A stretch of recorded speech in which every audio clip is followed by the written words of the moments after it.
মেহরবানি করে একটা কফি আমার নামে পাঠাইয়াও দিছে।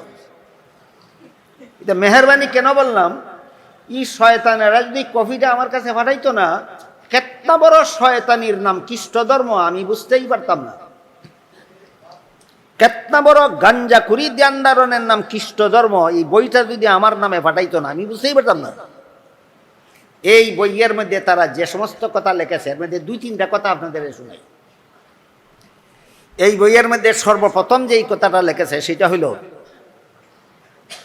প্রথম নবী আদম প্রথম পাপিষ্ট। কি ছিল আদমের পাপ? জান্নাতে নিষিদ্ধ গাছের ফল খাওয়া ছিল আদমের পাপ। সত্যের পথ অবলম্বন করুন। KH Islamic media. গুনাহগার সাব্যস্ত যে সমস্ত নবীগণকে যারা যারা গুনাহগার সাব্যস্ত করে, তারা যে সমস্ত নবীগণকে গুনাহগার সাব্যস্ত করে তাদের প্রথমেই রয়েছেন হযরত আদম আলাইহিস সালাম। আদম আলাইহিস সালামের জান্নাতে নিষিদ্ধ গাছের ফল খাওয়ার অপব্যাখ্যা করে তারা বলে যে এই ফল খাওয়াটা ছিল গুনাহ, সুতরাং আদম বেগুনাহ হইছেন না, আদম গুনাহগার হয়ে গেছেন। আমি আগেই বলেছি এই ব্যাখ্যাটা গ্রহণ করলে আমি কোনো গুনাহগারকে নবী বানাই না, আল্লাহর সেই সার্বজনীন মূলনীতি বজায় থাকে না, লঙ্ঘন হয়। এটাই প্রমাণ। ব্যাখ্যাটা এই ভুল ব্যাখ্যা মুসলমান সমাজে আমদানি হলো কোত্থেকে? এই ভুল ব্যাখ্যাটা মুসলমান সমাজে আমদানি হয়েছে খ্রিস্টানদের কাছ থেকে। নবীগণকে গুনাহগার সাব্যস্ত করার ভ্রান্ত মতবাদ মুসলমান সমাজে খ্রিস্টানদের কাছ থেকে আমদানি হয়। এবার তার রেফারেন্সটা বুঝুন। বাংলাদেশে খ্রিস্ট ধর্ম প্রচারকারী একটা সংগঠন আছে, শক্তিশালী সংগঠন। এটার নাম হলো খ্রিস্টান মিশনারি বাংলাদেশ। এরা তাদের ধর্ম প্রচারের জন্য বাংলা ভাষায় যত বই পুস্তক রচনা করেছে, এর মধ্যে একটা বইয়ের নাম আছে কোরআনের আলোকে বেহেশতে যাওয়ার পথ। কোরআনের আলোকে বেহেশতে যাওয়ার পথ এমন শব্দ চয়নে বইয়ের নাম লেখছে যে শব্দগুলি দেখলে একজন মুসলমান কল্পনাও করতে পারবে না যে এটা কোনো খ্রিস্টানের লেখা বই। নাম দেখলেই মনে করবে কোনো না কোনো আলেমের লেখা বই, অথচ এটা খ্রিস্টানদের লেখা বই। কোরআনের আলোকে বেহেশতে যাওয়ার। মেহরবানি করে একটা কফি আমার নামে পাঠাইয়াও দিছে।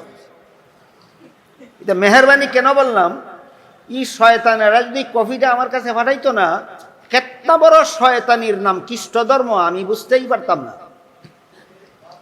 কেতনা বড় গাঞ্জাখুরি ধ্যানধারণের নাম খ্রিস্ট ধর্ম, এই বইটা যদি আমার নামে পাঠাইতো না আমি বুঝতেই পারতাম না। এই বইয়ের মধ্যে তারা যে সমস্ত কথা লিখেছে এর মধ্যে দুই তিনটা কথা আপনাদের শোনাই। এই বইয়ের মধ্যে সর্বপ্রথম যেই কথাটা লিখেছে সেটা হইল, প্রথম নবী আদম প্রথম পাপিষ্ট। কি ছিল আদমের পাপ? জান্নাতে নিষিদ্ধ গাছের ফল খাওয়া ছিল আদমের পাপ। এক নম্বর। দুই নম্বর, এই পাপিষ্ট আদমের বংশে যত নবী জন্মগ্রহণ করেছে সবগুলি নবী জন্মগত পাপিষ্ট। কি ছিল অন্যান্য নবীর পাপ? পাপিষ্ট আদমের বংশে জন্ম হওয়াটাই তাদের পাপ।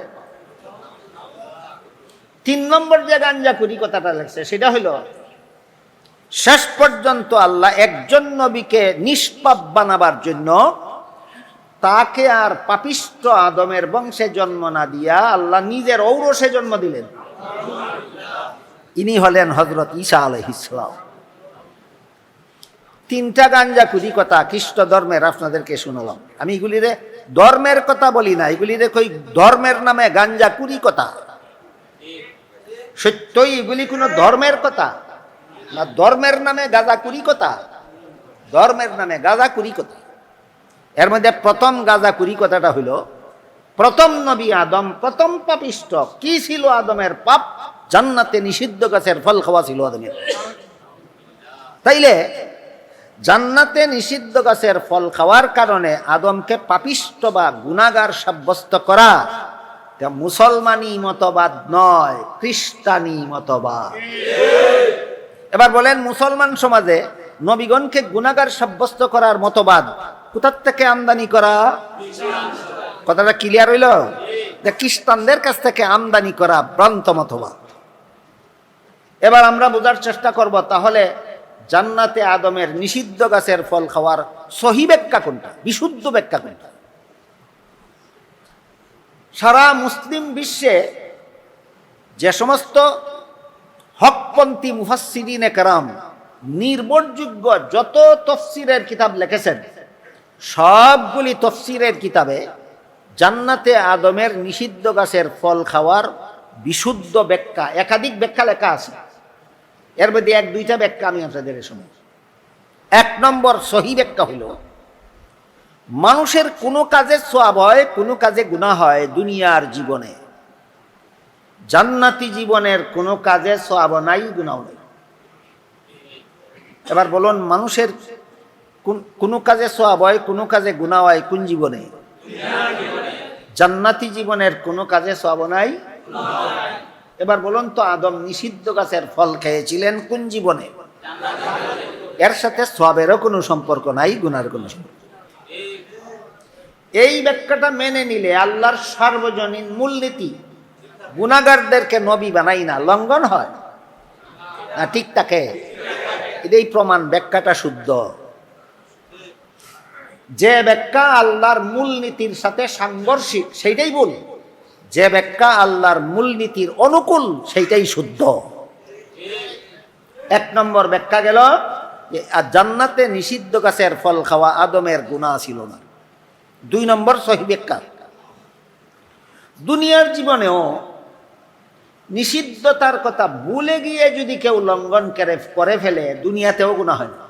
এই যে আপনারা দিনের বেলায় রোজা রাখেন, আল্লাহ তো নিষেধ করেছেন রোজাদারকে দিনের বেলায় খানা পিনা করা নিষেধ। আল্লাহ বলেন, ফাকুলু ওয়াশরাবু হাত্তা ইয়াতাবাজ্জানা লাকুমুল খাইতুল আবয়াদু মিনাল খাইতুল আসওয়াদি মিনাল ফাজর সুম্মা আতিম্মুস সিয়ামা ইলাল লাইল। সুবে সাদেক থেকে সূর্যাস্ত পর্যন্ত খানা পিনা বন্ধ রাখো। এটা আল্লাহর বিধান, রোজাদার দিনের বেলায় খানা পিনা বন্ধ রাখবে, আল্লাহর বিধান। কিন্তু কোন রোজাদার যদি নিজের রোজার কথা ভুলে গিয়ে দিনের বেলায় খানা পিনা করেই ফেলে, আপনাদের জানা থাকলে বলুন তো কি পরিমাণ গুনাহ হয়? আল্লাহ নিষেধ করেছিলেন খানা পিনা করবে না, কিন্তু করে ফেলল, নিষেধটা রক্ষা হইল না লঙ্ঘন হইল? কিন্তু গুনাহ নাই। নিষেধ লঙ্ঘন হয়েছে কিন্তু গুনাহ নাই, কেন? ভুলের কারণে। আদমের নিষিদ্ধ গাছের ফল খাওয়ার ব্যাপারে আল্লাহ কোরআনে পরিষ্কার ভাষায় বলেছেন, নাসিয়া আদম, আদম ভুলে গেল। তুমি ভুলে গেলে গুনাহ হয় না, তোমার বাবার বাবার বাবা 14 গোষ্ঠীর বাবা আদমে ভুল্লা গেলে গুনাহ হয়। তুই বেটা কোরআন শিখছস কার কাছে আর নবী চিনছস কার কাছে? সুতরাং আদমের জান্নাতে নিষিদ্ধ গাছের ফল খাওয়ার দুইটা ব্যাখ্যা আছে, একটা শুদ্ধ, একটা ভুল। যারা ভুল ব্যাখ্যা গ্রহণ করিয়া আদমকে এবং অন্যান্য নবীর জীবনের কোনো ঘটনাকে ভুল ব্যাখ্যার ভিত্তিতে গুনাহগার সাব্যস্ত করে, সরাসরি কোরআন বিরোধী নয়, কোরআনের অপব্যাখ্যার ভিত্তিতে হয়। এই জন্য এরা সরাসরি কাফেরও হয় না, নির্ভেজাল মুসলমানও থাকে না, এরা হয় মুসলমান নামের বেজাল। হাদিস শরীফে রাসূল করিম সাল্লাল্লাহু আলাইহি ওয়াসাল্লাম এইরকম বেজাল মুসলমানদের দলের সংখ্যা বলেছেন 72টা। বেজাল মুসলমানের দল এর সংখ্যা 72টা। এই 72টা দলের উল্লেখ করে হাদিস শরীফে আল্লাহ রাসূল বলেছেন, সিনতানে ওয়া সাবউনা ফিন নার, 72 দল মুসলমান জাহান্নামী হবে শুধু ইসলামের নামে ভ্রান্ত মতবাদের কারণে। কিসের কারণে? ভ্রান্ত মতবাদ। ইসলামের নামে এমন ভ্রান্ত মতবাদ যারা পোষণ করে, এদের নামাজ, রোজা, ইবাদত, বন্দেগী এদেরকে জাহান্নাম থেকে বাঁচাতে পারবে না। ভ্রান্ত মতবাদী মুসলমান জাহান্নামী, আমল ভালো হইলে এই জাহান্নাম থেকে বাঁচতে পারবে না। তাইলে আমল আগে, আমল শুদ্ধ আগে না আকীদা শুদ্ধ আগে? এই কথাটা আজকাল অনেক মুসলমান বুঝতে রাজি না। আগে নামাজ শুদ্ধ করব না আগে নবীরে বেগুনাহ বিশ্বাস করব? নবীরে গুনাহগার বিশ্বাস কইরা নামাজ শুদ্ধ করো, এই নামাজ তোমাকে জাহান্নাম থেকে বাঁচাতে পারবে না। যদি জাহান্নাম থেকে বাঁচতে চাও আকীদা শুদ্ধ করো, নবীরে বেগুনাহ বিশ্বাস করো। একটা আকিদার কথা বললাম, এরও অনেক আকিদা আছে, এগুলি আগে শুদ্ধ করতে হবে। তা না হইলে নামাজ রোজা ইবাদত বন্দেগীর দ্বারা জাহান্নাম থেকে বাঁচা যাবে না। যেহেতু হাদিস শরীফে আল্লাহ রাসূল বলেছেন, ভ্রান্ত মতবাদের কারণে 72 দল মুসলমান জাহান্নামী হবে। বুঝা থাকলে এবার বলেন, আমাদের আমল শুদ্ধের গুরুত্ব বেশি না আকিদা শুদ্ধ করার গুরুত্ব বেশি? আজকাল অনেক মুসলমান আকিদা শব্দটা শুনলেই নাক চিটকায়। উনি আছে ওনার আকিদা নিয়া, আমরা আছি আল্লাহর দিন কায়েম নিয়া। ভ্রান্ত আকিদা পোষণ করার নাম দিন কায়েম। 1 নম্বরের দিন কায়েম হইল বিশুদ্ধ আকিদা পোষণ। বিশুদ্ধ আকিদা পোষণ করা দিন কায়েমের প্রথম স্তর। আকিদা যদি গলত হয়, তুমি ক্লাস 1-এই ফেল,